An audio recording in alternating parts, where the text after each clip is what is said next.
దేవుని బిడ్డలారా, యేసుక్రీస్తు ప్రభు సిలువ వేయబడే దినాన్ని శుభ శుక్రవారం అని మనం పిలుస్తూ దేవుని ఆరాధిస్తున్న క్రమంలో ఆయనను సిలువ మీదకు ఉదయం 9 గంటలకి ఆయన సిలువ మీద వేలాడదీయడం జరిగింది. దానికి కారణం ఏంటంటే, ధర్మశాస్త్ర కాలంలో ప్రవచనంలో లేఖనం ఏం చెప్తుందంటే, ప్రతి ఉదయము కూడా ఈ యొక్క బలిపీఠము దగ్గర యూదులైన వారు, యాజకులైన వారు ఖచ్చితంగా వాళ్ళు బలులు అర్పించాలి.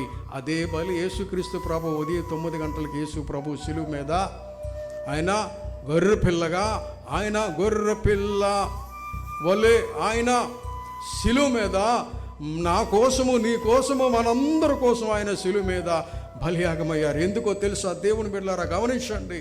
యేసుక్రీస్తు ప్రభు ఎందుకు నన్ను రక్షించడానికైనా బలి పశువుగా, గొర్రె పిల్లగా యేసుక్రీస్తు ప్రభు ఆయన సిలువ మీద ఎందుకు ఆయన వేలాడాడు? నన్ను మనల్ని బ్రతికించడానికి.